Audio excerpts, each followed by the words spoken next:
RBS Notícias. Oferecimento. Banrisul, na quinzena do aposentado. A sua experiência constrói um futuro melhor.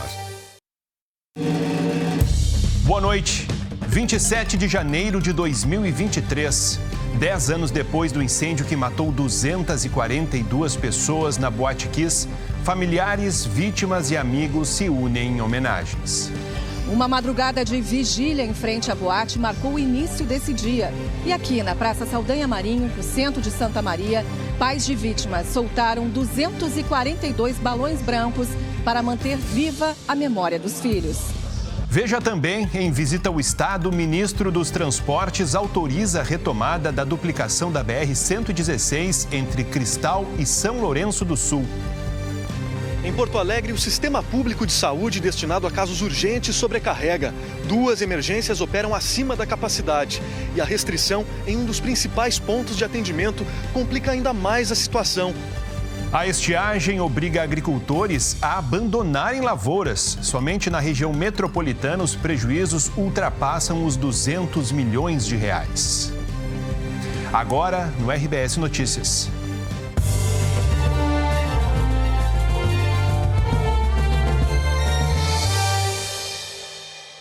A tragédia da Kiss completou 10 anos hoje. Na madrugada de 27 de janeiro, 242 pessoas morreram e 636 ficaram feridas no incêndio da boate em Santa Maria. O dia foi de homenagens na cidade. Onde está a Daniela Ungaretti? Dani, boa noite. Conta pra gente, por favor, como foi. Boa noite, Josmar. Boa noite a todos. Eu estou aqui na Praça Saldanha Marinho, bem no centro de Santa Maria, que é um lugar muito representativo, porque ao longo desses 10 anos depois do incêndio, é um lugar que abrigou muitas ações para que as 242 vítimas dessa tragédia não fossem esquecidas e para que tudo o que aconteceu naquela madrugada terrível de 27 de janeiro de 2013 não ficasse sem respostas. Aqui, por exemplo, foi montada a tenda de vigília das famílias, de familiares de vítimas da Kiss. Foi montada poucos meses depois do incêndio e ela continua aqui até hoje. Virou um símbolo dessa luta de familiares, de amigos, mas especialmente de pais e mães que perderam os seus filhos e que tiveram forças para juntar a dor, a saudade, o trauma, o desespero, a uma mobilização na busca por justiça. Hoje, nesses 10 anos da tragédia, não podia ser diferente, Aqui a Praça Saldanha Marinho concentrou grande parte das atividades, das homenagens, desde o início da manhã com culto ecumênico, com soltura de balões, com palestras. Agora, por exemplo, está acontecendo a apresentação da campanha Tempo Perdido, em que eles fizeram uma simulação, uma projeção de como estariam as fisionomias de 8 vítimas da Kiss. Isso está sendo apresentado aqui agora e é importante dizer que, além desses 242 jovens, a tragédia deixou mais de 600 feridos, São pessoas sobreviventes, sim, mas que muitos ficaram com sequelas físicas e psicológicas. Eu vou voltar logo mais aqui no RBS Notícias, ao vivo de Santa Maria, com mais informações, Josmar. Obrigado, Dani. Até já. Olha, em visita hoje ao Estado, o ministro dos Transportes autorizou a retomada das obras de um trecho da duplicação da BR-116 no sul do estado. A cerimônia foi no Palácio Piratini. O ministro dos Transportes, Renan Filho, e o vice-governador, Gabriel Souza, assinaram a ordem de serviço para a retomada das obras. O lote 7 fica entre Cristal e São Lourenço do Sul. O trecho, onde já há 21 quilômetros de rodovia duplicada, inclui a conclusão do viaduto de São Lourenço, a duplicação junto ao viaduto e ruas laterais da comunidade de Coqueiros. Dos 10 lotes, somente um foi concluído. 4 estão em obras paradas e outros 5 estão em andamento. E em Brasília, o governador Eduardo Leite entregou ao presidente Luiz Inácio Lula da Silva uma lista de prioridades do estado. No encontro de hoje, com os 27 governadores em Brasília, o presidente Lula fez um discurso de pacificação e recebeu demandas de cada estado. O governador Eduardo Leite entregou uma lista de obras prioritárias.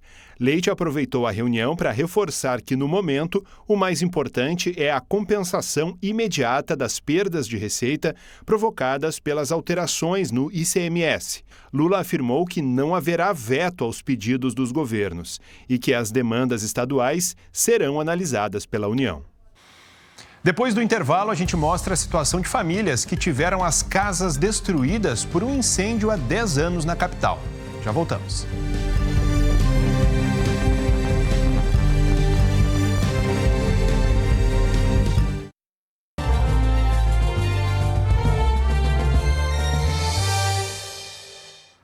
Amanhã começa a terceira rodada do Gauchão e o Inter vai em busca da primeira vitória no campeonato. A segunda rodada recém acabou. Fim de papo, fim de jogo. E a terceira já tá chegando. Ontem, 3 jogos fecharam a quinta-feira de futebol. Com direito a gol de goleiro, bucha e um 0-0 bem mais ou menos. E amanhã já tem mais. O Inter abre a rodada aqui no Beira-Rio contra o São Luís de Juí às 4h30 da tarde. A partida vai ter transmissão ao vivo e de graça no ge.globo/RS. Depois de 2 empates seguidos, os colorados querem vencer a primeira na temporada. A equipe vai se ajustando e acho que sábado que vem podemos esperar uma vitória. Mano Menezes não vai poder contar com um novo reforço. O volante Gabriel Baralhas, de 24 anos, estava no Atlético Goianiense e assinou com o Inter até 2025. Estou muito feliz, muito grato. Espero não só ficar na fala, mas mostrar dentro de campo, mostrar quem sou eu. Então é um momento de muita felicidade. E que essa alegria contagie logo os colorados? Afinal, o gauchão não pode esperar. No mesmo dia da tragédia em Santa Maria, outro incêndio de grandes proporções atingiu casas de dezenas de famílias em Porto Alegre. 10 anos depois, elas continuam em busca de moradia digna. A Casa de Madeira é refúgio para quem não tem outra opção. Dona Rosa mora na Vila Liberdade, zona norte de Porto Alegre. Em 27 de janeiro de 2013, um incêndio abalou a esperança de 90 famílias que tiveram as casas destruídas. Fogo. Muito fogo. Eu só olhei o pessoal já correndo, tudo com balde na mão ali, já tinha incendiado, já a metade de uma casa dos fundos ali já estava pegando na parede da minha casa. Foi uma destruição total. Pessoas que tinham família aqui, que moravam aqui, foi completamente destruído. Todas que estavam ao redor, assim, todas queimaram. Não ficou uma. Depois do incêndio, Lilian não sabia para onde ir. A minha alternativa foi vir aqui onde aqui mora minha irmã e pedir para ela uma pecinha para mim poder ficar com a minha filha até eu conseguir uma outra moradia. As casas ficavam neste ponto onde hoje nós encontramos mato e muito lixo. Os moradores contam que ao longo dos últimos 10 anos, algumas famílias chegaram a construir novas casas aqui mesmo e foram retiradas pela prefeitura.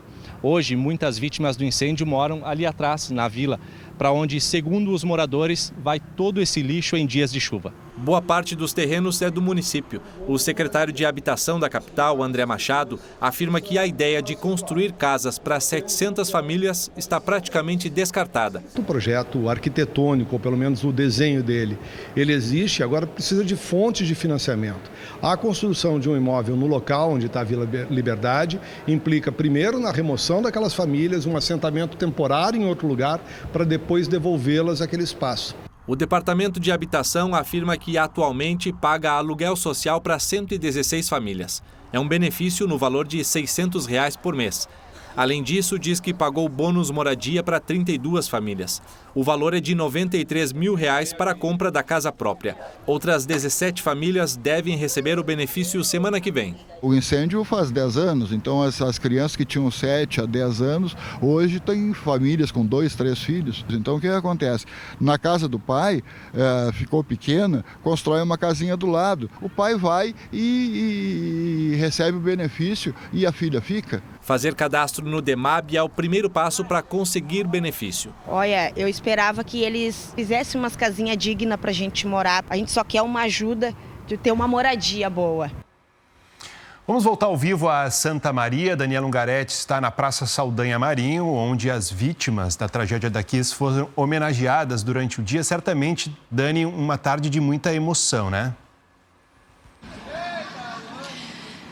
Não tem como não ser, imagina, Josmar, são 242 vidas perdidas. São histórias que foram interrompidas bruscamente e histórias de pessoas que tinham uma vida inteira pela frente, porque a grande maioria das vítimas do incêndio eram jovens, entre 18 e 30 anos. Pessoas como João Aloísio, que tinha 29 anos e esperava o nascimento da filha. Infelizmente, ele morreu na tragédia, não sobreviveu, não conseguiu ver a Joana nascer, a filha. E hoje ela está aqui, ela tem 10 anos. É essa menina linda que a gente vai mostrar e apresentar para vocês. Patrícia é a mãe da Joana. Muito obrigada por trazê-la para que a gente possa conhecê-la. E eu queria que tu contasses um pouquinho como é que foi, né, construir essa relação dela com o pai que ela não conheceu e toda essa história que vem por trás, né, que é um incêndio na Kiss. Na verdade, a relação dela foi construída por ela mesma, né? Nós temos o apoio da família, dos amigos, que sempre estiveram muito presentes. Então, assim, cada um contava uma história com o pai, da amizade, da família e tudo mais. E ela mesma foi criando essa relação com o pai, né? E assim, é muito difícil, né? É uma coisa assim que a gente nunca vou conseguir explicar exatamente o sentimento, né? O que se passa. Mas ela, desde o princípio, né? Quando ela começou a entender, a gente contou para ela a verdade dos fatos. E ela, com o tempo, foi assimilando, né? O local, a gravidade da situação. E hoje ela sabe da história, né? A história da vida dela também, né? Eu fiquei sabendo de uma carta que ela escreveu para o pai. Ela fez há um ano, né? A primeira visita ao cemitério, né? Ao túmulo do pai. E ela escreveu uma carta que eu vou pedir que ela leia. Pode ler pra gente, Joana, a cartinha que tu escreveu pro teu pai? Claro. Oi, pai. Não tenho como te falar isso pessoalmente, mas essa carta significa todo o meu amor por você. Desde que nasci, perguntava para minha mãe onde você estava, e ela me disse que você tinha falecido. Então sempre tive a curiosidade de te conhecer, mas só via as fotos. Pouco tempo atrás, fui pela primeira vez em 9 anos que fui te visitar. E para falar a verdade, foi o melhor dia da minha vida. Tchau, te amo muito, muito. Obrigada, querida. Eu acho que a Joana, ela representa muito, não só a passagem do tempo, esses 10 anos, mas também um estímulo, né, de que a vida se perdeu, mas a vida que segue também, né? É a esperança. Exato, ela é a esperança. E como é que tu te sente, assim, falando do teu pai? Como é que é para ti falar sobre ele? Para mim é muito significativo falar dele. E tu já passou ali na frente da Kiss alguma vez? Já há um tempo atrás era caminho da escola, mas agora já não é mais porque eu troquei de escola. O que tu sentiu? Eu senti uma energia boa de sentir que tinha uma parte de mim ali. Obrigada. Bom, gente, muito obrigada, viu, Patrícia, por vocês estarem aqui com a gente no RBS Notícias. Josmar, a gente volta daqui a pouquinho. Até já, Dani. Um abraço a Patrícia e a Joana também. Fechamento temporário de emergência sobrecarrega atendimento de casos urgentes na capital. Veja a seguir.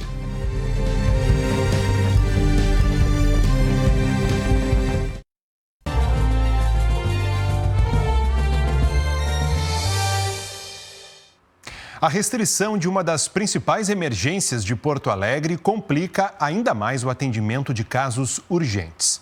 O Juliano Castro tem informações ao vivo para a gente. Oi, Juliano, boa noite. Olá, Josmar. Boa noite para você, boa noite a todos que nos acompanham aqui no RBS Notícias.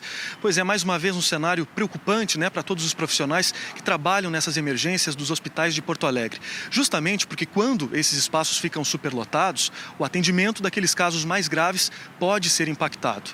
A gente começa aqui falando para você sobre a situação do Hospital Conceição. Por lá, somente casos mais graves vão ser atendidos, porque há uma limpeza dos dutos de ar-condicionado. Isso começou na meia-noite de ontem e segue até o dia 6 de fevereiro, portanto, restrição parcial por lá.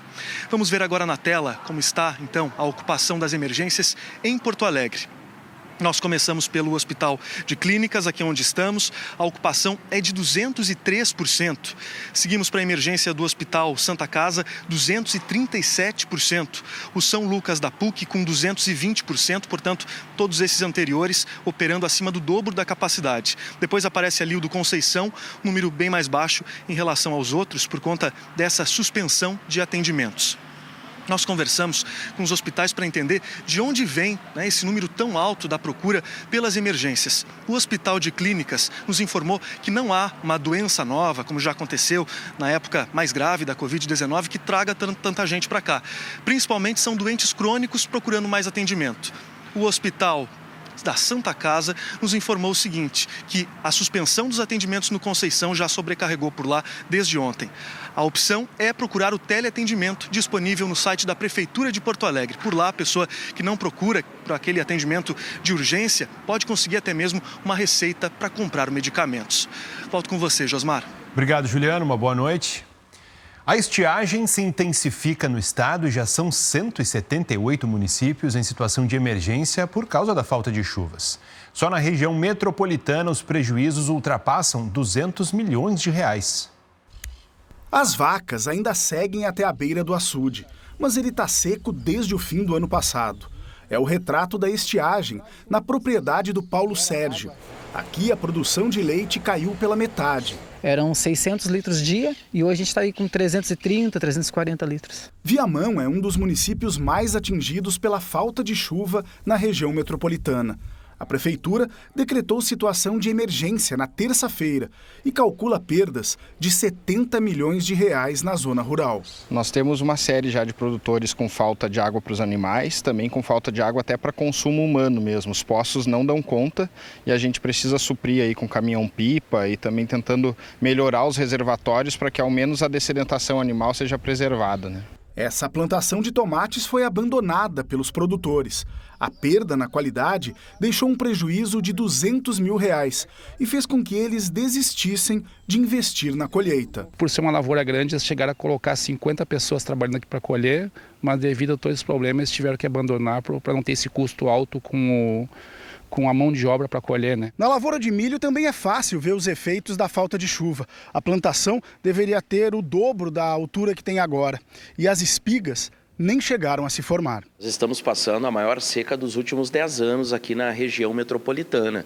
É o terceiro ano consecutivo que a gente está vivendo esse fenômeno da laninha. Um levantamento da Associação dos Municípios da região metropolitana aponta que as perdas ultrapassam 200 milhões de reais na região. Nesse primeiro momento, é no setor rural dos municípios, no setor da agricultura. Hoje nós temos aqui a cultura do arroz, nós temos aqui a cultura do milho, da soja, o bovino também, criação de gado, hortaliças. Então, todas essas produções estão sendo prejudicadas. Obviamente que nós temos alguns municípios que já estão com um problema de abastecimento de água, causando enormes prejuízos aí para a nossa população. E isso já é uma realidade em cidades da Serra, que não costumam sofrer com a falta d'água. Em Nova Pádua, o racionamento foi ampliado e o abastecimento é interrompido das 9 horas da noite às 7 da manhã. Um decreto da prefeitura proíbe lavar veículos, calçadas e telhados. Também está proibido molhar a grama, jardins e hortas e trocar a água.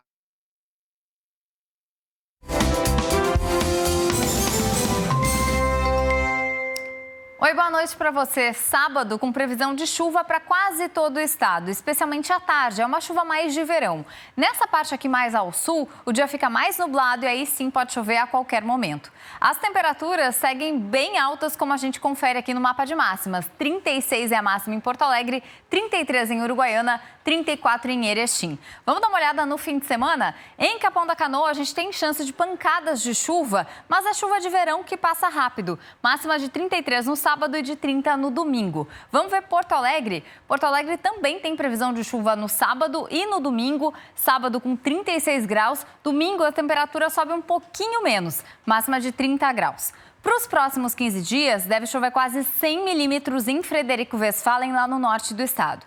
Parece bastante, mas eu conversei com os meteorologistas da Climatempo e eles me falaram que essa chuva vai ajudar a diminuir um pouco o calorão, aumentar a umidade do ar, mas não melhora muito a situação da estiagem.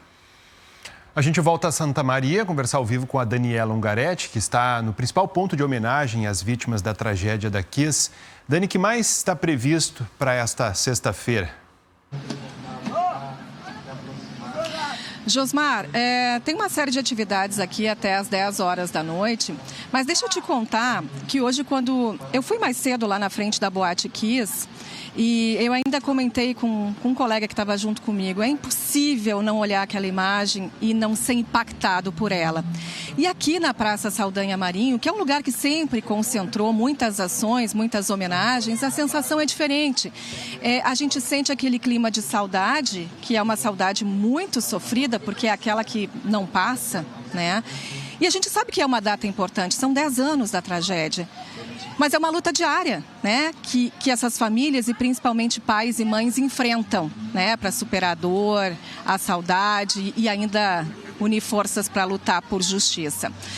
As homenagens, elas começaram esta semana na quarta-feira, hoje é o terceiro dia, mas sem dúvida é o mais significativo. E o Jonas Campos nos mostra agora como foi esse dia de homenagens aqui em Santa Maria. No terceiro dia de homenagens, a Praça Saldanha Marinho foi tomada por dezenas de pessoas vestidas de branco. É uma cor da homenagem que nós queremos fazer e a gente reconhece que enquanto a gente luta por justiça, é impossível não estar lutando também pela memória e vice-versa.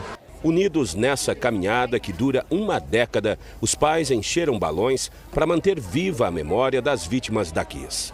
Mais uma fase, né? E a gente, unidos, a gente vai completar essa caminhada aí com certeza. Esperando justiça. Com certeza, sempre. Em seguida, o presidente da Associação de Vítimas e Sobreviventes da Kiss anunciou o objetivo do ato. E a gente vai estar soltando também a nossa mensagem cada vez mais acima, cada vez mais sendo visto por mais pessoas e cada vez mais acessando e descobrindo novas disponibilidades nas pessoas que verem esses balões no céu, que acolham as nossas mensagens, que acolham a honra pela memória, que acolham nossa luta por justiça e que reconheçam o nosso propósito, que é por todos e todas.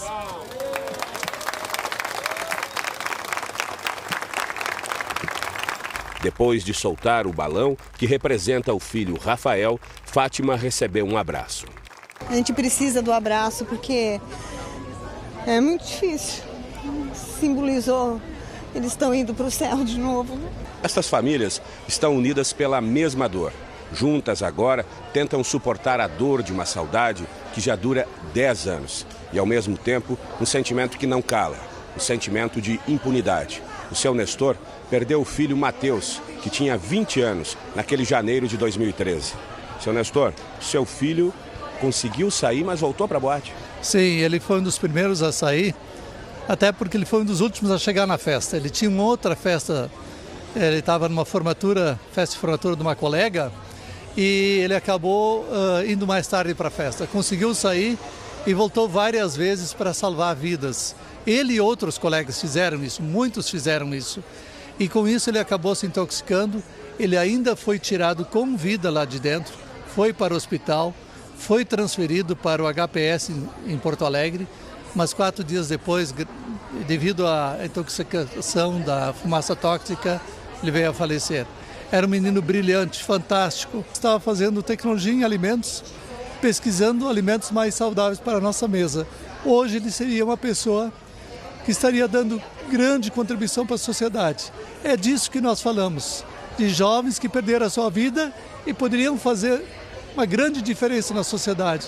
Não é apenas uma vida, são 242 vidas pelas quais nós precisamos lutar por justiça e até para que tais fatos não se repitam. Durante as homenagens, as famílias protestaram contra a impunidade. O júri que condenou os sócios da Kiss e 2 integrantes da banda à prisão foi anulado pelo Tribunal de Justiça do Rio Grande do Sul em agosto do ano passado. Simplesmente quem está preso somos nós. Nós é que estamos presos. Com a impunidade, com a saudade, porque em mim me dói mais a impunidade do que a saudade. Enquanto esperam a justiça decidir se os 4 réus da Kiss vão ser julgados de novo, as famílias aguardam uma resposta sobre a ação que moveram na Comissão Interamericana de Direitos Humanos.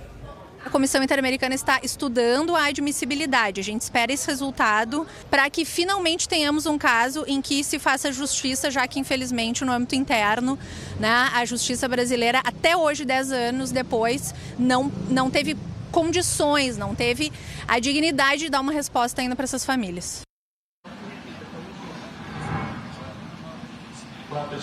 Daqui a pouco, às 8h30 da noite, aqui na Praça Saldanha Marinho, tem uma conversa com o jornalista Marcelo Canelas, que fez uma série documental sobre a tragédia na Boate Kiss, e também com a jornalista Daniela Arbex, que é autora do livro Todo Dia, a Mesma Noite. Essa programação ela vai até às 10 horas da noite de hoje, e amanhã, às 8 horas da noite, tem uma missa em memória às 242 vítimas do incêndio na Boate Kiss, na Basílica Nossa Senhora Medianeira. Eu me despeço aqui, Josmar, desejando a todos uma boa noite. Foi um dia muito intenso para Santa Maria, para todos nós e especialmente para mim, que estou aqui de volta 10 anos depois de uma cobertura muito dolorosa. Verdade, Dani. Muito obrigado, uma boa noite. O nosso abraço fraterno a toda a comunidade de Santa Maria. As homenagens às vítimas da Kiss vão estar hoje também no Jornal Nacional, que começa às 8h30 e mostra ainda que a polícia confirmou a motivação da chacina de uma família no Distrito Federal. Até amanhã.